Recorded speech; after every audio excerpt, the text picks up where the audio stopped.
제가 이제 우리 인천이라는 것보다도 이제 대한민국에서는 유명한 사람들이 많은 이제 화가라든가 문인들이 이제 있지만은 존경하는 작가의 어떤 작품 세계라는 것보다는 나는 인천만 오늘은 얘기하고 싶은 게 뭐냐면 제가 이제 생전에 이제 아까 경기도 시민문학상을 받을 때에 경기도 예청회장이 누구셨냐면 동정 박세림 선생이 저한테 이제 시상을 해주셨는데, 그래서 그런 분들이 정말 마철조 같은 얘기였고 절차탁마할 수 있는 그런 사람으로서 존경을 할 수 있는 사람들이 검여 선생이라든가 이런 사람, 그리고 다른 이제 장르로 가보면은 뭐 살아생전에 이제 뭐 많은 대화도 나눴지만은 인천으로 보면은 이제 뭐 서양화에서 이제 박영성 선생이라든가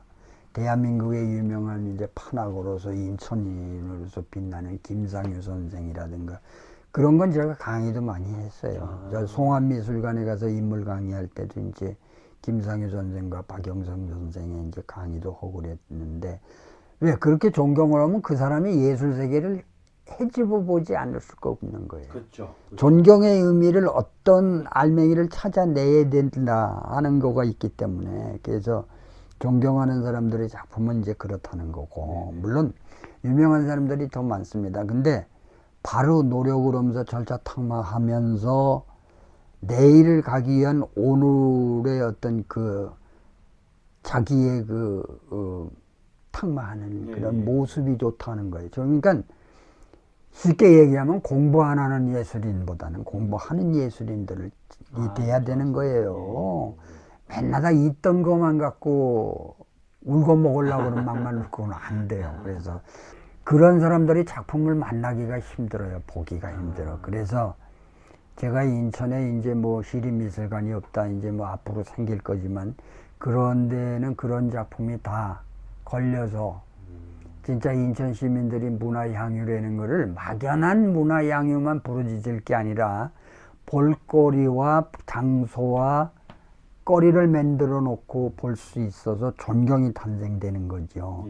그냥 이름 속자만 갖고 탄생되는 존경이 아니라는 얘기거든요. 그래서 앞으로 이제 노력하는 인천 땅의 서예가들도 많지만은 그런 사람들의 존경의 인물 대상이 이제 돼가는 이런 부단히 노력들을 하시고 이제 있는데, 노력을 하고 작품에 이제 천적을 하고 있는 사람들이 있는데, 앞으로 후대들이 존경하는 사람이 되고, 제가 이제 인천으로 얘기한다면 뭐 서예 고장이라고 하고 하면은 우리가 인천이 빠질 수가 없습니다. 뭐 명인전을 해도 검여와 동정이라든가 또 있어요. 송석 정재영 선생이라든가 뭐 소강 부살선 선생이라든가 우초 장인식 선생이라든가 인천의 서예 뭐 6대가를 얘기하고, 전국에 내놔도 손색이 없는 사람들은 그때 당시에 척도라는 걸 바로 국전이었잖아요. 그렇죠. 그래서 국전에서 이제 뭐 문공부 장관 최고상 뭐 이제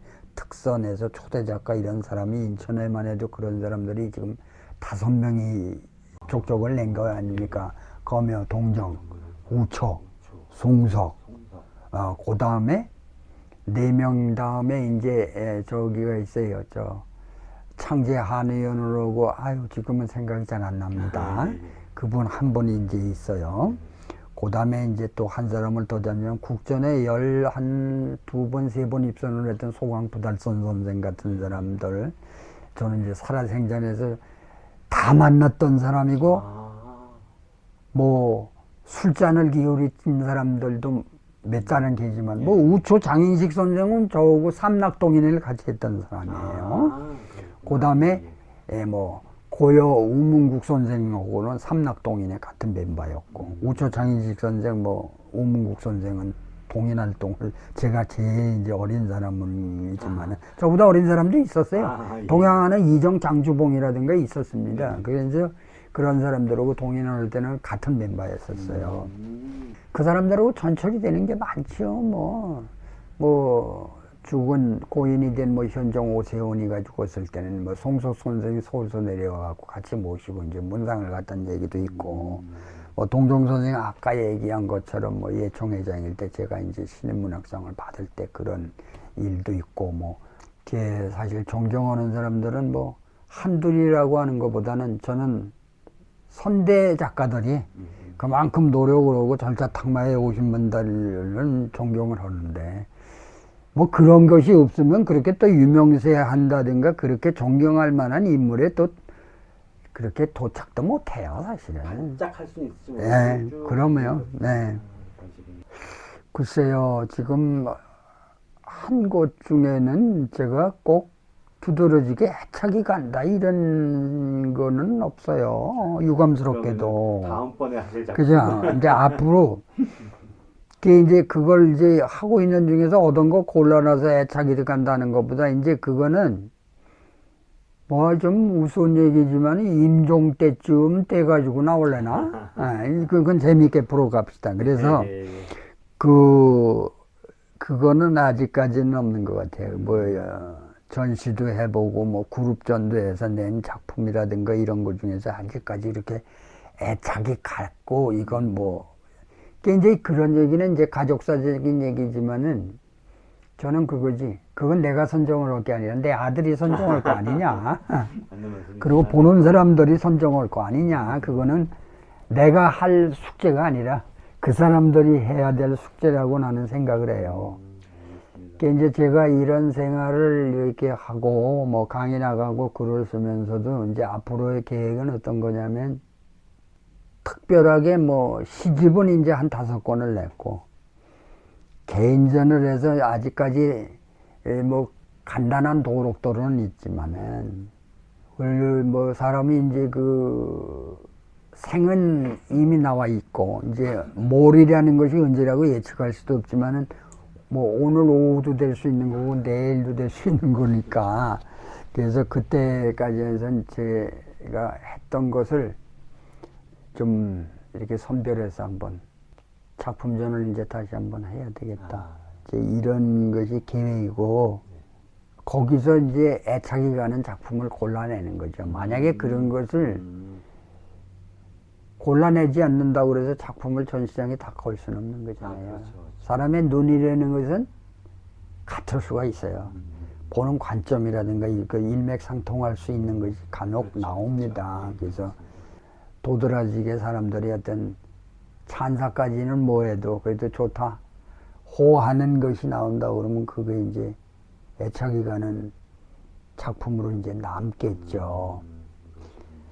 그 사람들이 요즘에는 이제 바쁜 시간에도 참 제일 숭고하게 배우는 사람들이 서예하는 사람들이고 이래요. 이제 인천광역시에도 이제 문자박물관이라든가 이런 게 이제 쓰고 그러는 문자라는 것이 바로 이제 그 서예하고 이제 바로 이제 직결이 될 수 있는 얘기인데 우리가 이제 해놓은 것이 다 먼 훗날에는 문자로 남는 거예요. 그렇죠. 그래서 현대 서예를 하는 사람들이 이제 늘어나고 가려니까 의미라는 것은 어떻게 하냐면 자기 심신 수양에서 온다고 하는 것이 가장 빠르고 가장 정확한 것이 바로 서예가 아닌가 나는 이렇게 생각을 해요. 그리고 우리 한글이든 한문서예든 서예라는 그런 맥에서 볼 때는 자기 정신을 전적할 수 있다는 것은 그만큼 자기 심신이라는 것을 그만큼 단련화시킨다는 얘기가 돼요. 그래서 서예가 갖는 장점이라는 것은 뭐 이제는 뭐 조형예술이다 뭐 어쩌고 이제 하는 얘기보다는 인간사적인 얘기를 한다 그런다면은 서예만큼 인간을 거듭나게 할 수 있는 것이 없다. 중국이라든가 일본이라든가 우리나라를 보면은 서예를 지칭하는 것이 우리는 서예. 중국은 뭡니까? 서법이야, 서법. 그렇죠. 일본이 서도. 서도고. 그럼 법과 도와 예를 따르는 것은 뭐냐면 예라는 건 유입니다, 유예. 도라는 것은 또 뭔가 틀이 있는 거예요. 법이라는 건 지켜야 된다는 얘기가 다 아우라야 되는 거기 때문에 바로 서예라는 것은 그런 세 가지가 합쳐져서 사람의 마음을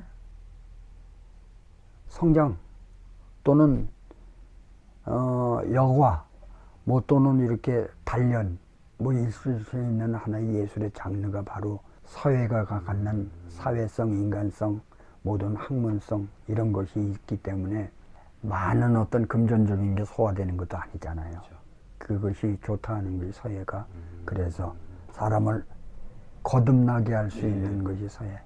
저는 이렇게 생각해요. 그리고 이런 것에 입문할 수 있는 사람이 시간이 없어 뭐 이런 게 아니에요. 짧은 시간을 내서라도 또는 그거를 내야 되지. 자기를 연마하고 도를 어떻게 숭상시키기 위해서는 내야 되는 거죠.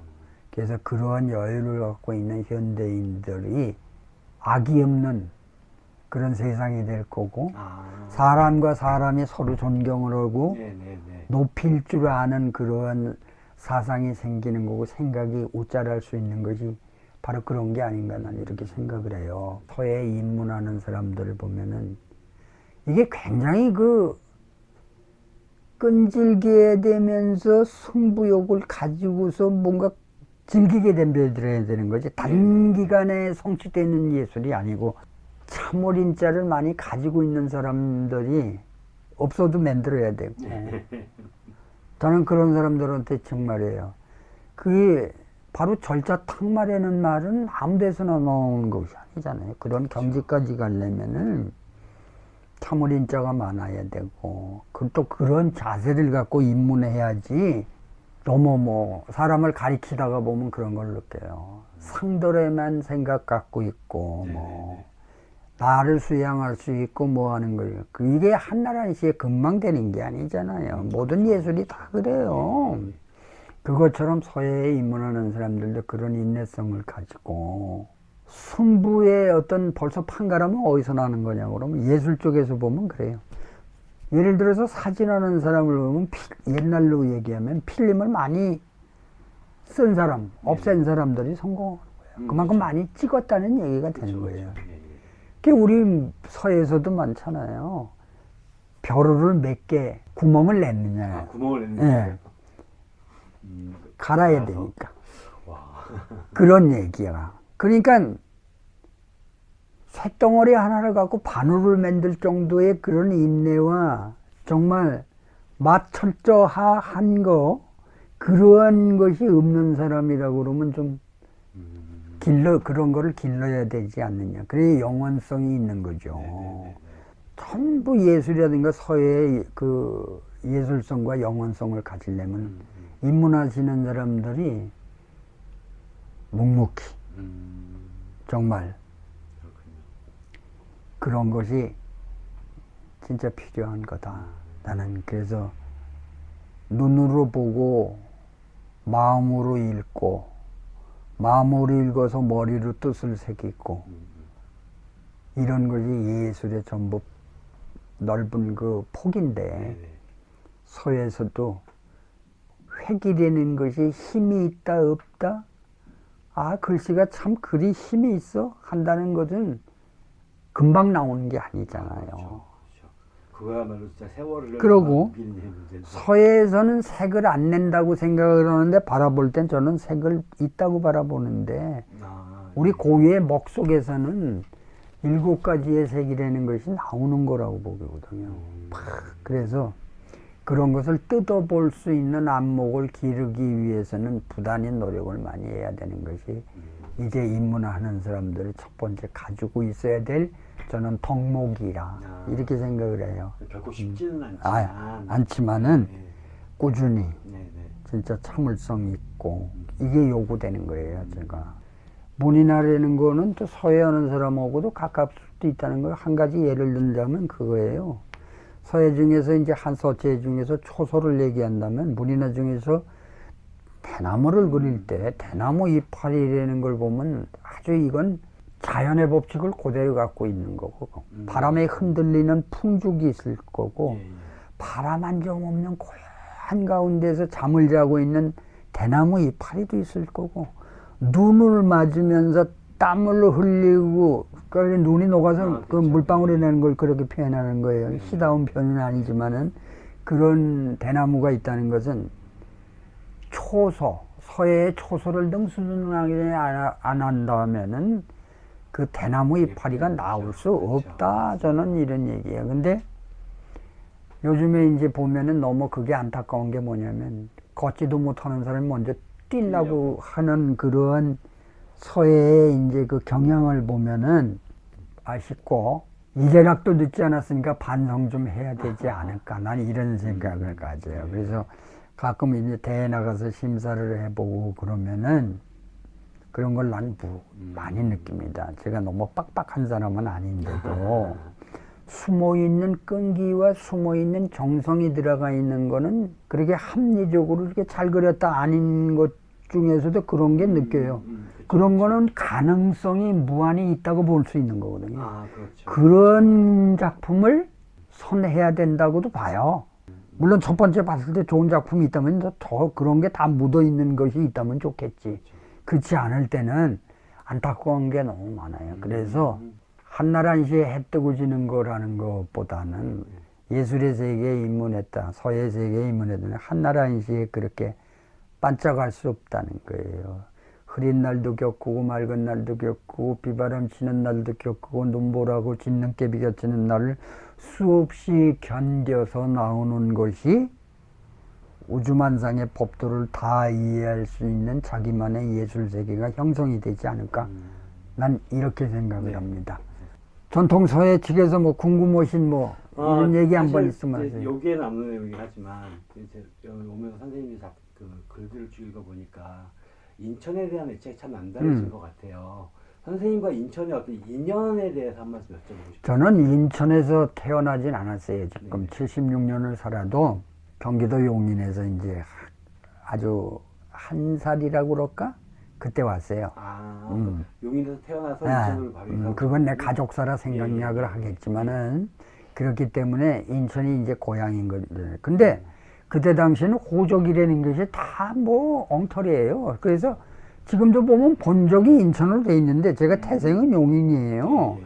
인천호 야짝은 그때서부터 왔는데 인천이라는 것은 이제 열강들의 어떤 자기 영토화할 수 있는 교두보라는 거를 보면 인천이에요. 그래서 부산보다는 있고 한국으로 오면 부산이 먼저 이제 개항이 됐고 그다음에 이제 여기고 그다음에 뭐 군산 목포 이렇게 나가는 건데 그 인천이 이제 88년 일이죠. 1888년에 이제 개항이라고 보는 건데 그럼 인천이 그만큼 열강의 어떤 그 교두보 역할을 하기 위해서 인천을 탐을 낸 사람들이 아는 게 뭐냐면 우리 역사적으로 얘기하지만 병인양요와 신미양요라는 것이 이제 대변할 수 있는 첫 번의 얘기가 돼요. 그래서 묻혀있는 역사가 많다. 일본인들한테 피박을 많이 받은 지역이다. 그래서 대표적으로 보면 중구와 동구는 같이 접하고 있는 원인천이지만은 개항이 되면서부터 저쪽 중구 쪽에는 햇볕이 잘 드는 바닷가 쪽에는 외국인들이 다 점령된 거예요. 대사관도 그쪽에 다 있었고 영사관. 그래서 그쪽에서 있던 사람들이 걔네들이 착취하니까 밀려서 쫓겨났다고 할 정도의 서러움을 느끼고 정착한 거예요. 동구라고 보는 거예요. 그래서 홍여문은 왜 뚫었느냐? 이제 이게 돌아다니기가 너무 기니까 그래서 이제 그 일본인들이 중국인 노무자와 한국인들의 노무자들을 위해서 그 속촉을 싸서 이제 그 홍예문을 맺는 거죠. 그게 무지개 예문이다 그런 뜻이에요. 그래서 그것도 역사적인 그런 하나의 그 축조물입니다. 인천이라는 거에 대한 그 묻혀있는 역사의 그 발굴해내야 될 옛날이 많고 옛날을 모른다고 하면 앞일도 모르는 거라고 보는 것보다도 할 수가 없다. 뭐 이렇게 보는 거예요. 역사를 모른다고 하면 내일이 없다. 뭐 이렇게 격언처럼 결국에 이제 운고지신이라는 말에 뭐 그런 얘기죠. 인천이라는 데는 그런데 이제 재미난 얘기가 여기서 탄생되는 거예요. 인천이 그러면 저는 나름대로 이런 생각을 했어요. 정명 600년이라고 그러고 미추홀서부터 따지면 2000년이라고 그랬어요. 그런데 인천에 토박이들이 없다는 얘기입니다. 인천이시가 있었어요. 근데 그것도 이제 없어지는 거고 인천이라는 데를 본관으로 둔 데가 없어. 인천이시가 있긴 있었어요. 인천이 이제 우습게 된 것이 뭐냐면은 여럿이 모여서 잘 사는 것, 도시다. 이게 캐치프레이즈를 제가 스스로 생각을 하는 거예요. 왜냐하면 우리 이게 지금 영남, 그 다음에 영서는 강원도를 영서라고 그러죠. 호남, 그 다음에 이제 충청도라고 보는 거예요. 그러면 인천이 해안이고 항구도시다 보니까는 산업공단이 생겼죠. 그렇죠. 그 다음에 이제 고속도로가 이제 뚫리고 서울이고 항구가 있으니까 서울이 못 갖춘 게 뭐냐면 항구가 없다는 겁니다. 서울의 항구는 인천을 이용했다는 얘기 되는 거예요. 지금 경인 아라뱃길로 뭐 통한다고 그랬는데 그게 아직까지 저렇게 답보에 있는 거고. 그러다가 보니까 인천은 남한 팔도의 사람들이 다 모인 거죠. 그러네요. 그런데 인천이 지키지 못한 것이 뭐냐면은 고구려가 이제 다루하고 후백제 만든다고 그래서 서손호가 비료를 데리고 내려왔잖아요. 인천, 난 비료만 얘기할게요. 온전은 얘기를 안 할게요. 비료가 문학산에다가 이제 창건을 한다고 한 거 아니에요. 근데 이제 거기가 바닷가가 되니까 농사를 지어야 되는데 짠물이 나오니까 농사가 안 되는 거죠. 그래서 그쪽 지역에서 왕국이 탄생 못한 거죠. 그러면 그것이 제가 그래서 글을 쓴 것도 그런 게 있어요. 물이 짜지만 않았다지. 그런 거 있어요. 그래서 온조는 성하고 비류는 스스로 목숨을 끊은 거예요. 자, 그러면은 여기가 왕도가 탄생됐던 데인데. 근데 인천이면서도 강화는 또 다르잖아요. 그쵸. 왜?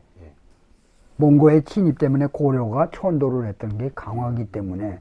그래서 강화 군수는 예를 들어서 제사 지낼 때 왕의 왕관을 쓰는 거고, 인천에서 시장이 뭔가 도부 대제 같은 건 제가 옛날에 주관을 해서 한 8회째를 했는데 기획 그런 걸 다 해서. 여기 시장은 그걸 왕관을 못 썼던 거죠. 제를 지낼 때도. 그런 차이도 있어요. 그래서 인천이 되는 데는 그렇게 점천되는 그 고구려 시절서부터 지금까지의 얘기라는 것이 파고 들어가 보니까 맥이라는 게 이제 그 찾게 되니까 역사라는 건 보이는 역사가 있는 거고 보이지 않는 역사가 있어요. 두 가지를 제가 얘기해서 풀면은 보이는 역사는 뭐냐? 아주 간단한 거죠. 박물관에 보면 유물, 임금이 있었던 왕관 같은 건 보이는 역사예요. 보이지 않는 역사는 봐도 발굴해내야 되고 끄집어내야 되고 연구해야 할 게 많은 게 보이지 않는 역사인데 뭐냐면 그 누구나도 이제 그 보이는 역사는 알고 있는 거죠. 보이지 않는 역사를 위해서 너도 나도 보존을 해야 되는 거예요. 어떤 방법으로라든가 보존을 해야 되는 거고 허물어야 된다면은 정확한 고증에서 모형이라든가 이런 걸 가지고 이제 보존해야 되는 게 그게 지금 인천이 가지고 있는 하나의 숙제면서도 요즘에 이제 그 애관극장 옛날로 가면 협률사 같은 것이 이제 문제되는데 그것을 보존하고 싶은 사람들은 뭐 70억, 100억이 이제 문제가 되고 있어. 아직 그것도 미적미적하고 결론이 안 나 있는 얘기인데. 그러니까 묘안을 어떤 방법으로 어떻게 찾아가야 되느냐는 거예요. 그리고 후세를 생각을 해요. 이걸 사서 가야 어떻게 갈 거냐. 또 어떻게 운영을 해서 이걸 남길 거냐.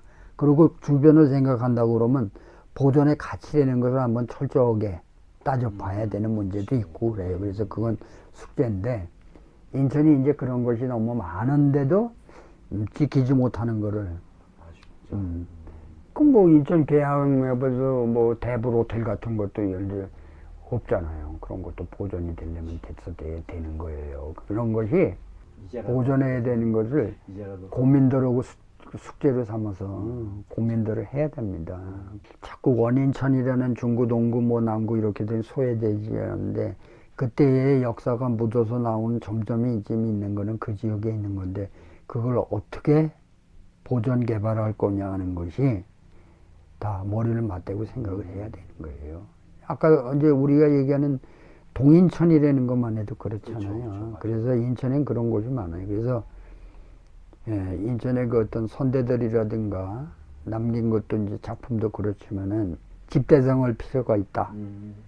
그런 것도 지금 현재 와서 한눈으로 볼 수 있는 걸 아까 얘기한 것처럼 이제 시립미술관이 생기고 뭐 박물관이 확장되고 그런다면 이제 좀 달라지겠지만은 이게 바로 문화의 힘이고 이래요. 예술의 힘이고 이런 거 우리 다 같이 고민해야 되는 겁니다. 글쎄 이걸 뭐 마지막으로는 뭐 잘 먹고 잘 살아야 되는데 아까도 얘기한 이제 인천이라는 데가 지정학적으로 보면 이제 풀이를 한 것처럼 돼 있지만은 제가 아까 얘기한 캐치플레이즈다운 얘기는 뭐 여러 사람이 모여서 잘 사는 인천이 돼야 된다는 걸 보냐면은 인천의 문화라는 것은 조금 바뀌어야 되지 않느냐. 안톤 슈낙이 그런 얘기, 우리를 슬프게 한다는 것처럼 인천이 인천을 슬프게 만드는 이유가 되는 거니까 그런 거는 물에 씻겨서 좋은 뜻으로 함께 뭉쳐가는 여럿이 모여서 잘 사는 도시가 돼야 된다는 거고 인천이 인천다운 인천으로서 진짜 타도시에 부럽지 않은 데가 되지 않는가 이렇게 생각을 해요. 저는 이제 그 강일하러 이제 다니고 그러면 이제 문학 작품과의 뭐 인천의 역사 이게 아주 굉장히 거창한 그 제목이에요. 우리 계양구 쪽하고 이제 강화구 간 게 있지만요, 뭐 이제 백운거사 이규보의 이제 그 시편서부터 현존하는 이제 그 젊은 시인들까지의 작품을 갖고 인천을 풀이하고 이제 이런 거 갖고 강의를 하고 그러면은 예술 쪽에서 바라보는 역사 얘기를 많이 하죠. 인간이 배부르고 등 따스면 뭐를 같이 느껴야 되냐? 예술을 해야지. 느껴야 돼. 있어야 돼요. 그래야지 그게 살아나가는데 뭐라고 그럴까? 원동력을 만들 수 있는 영양소가 되는 거예요. 네. 네. 감사합니다. 네. 자.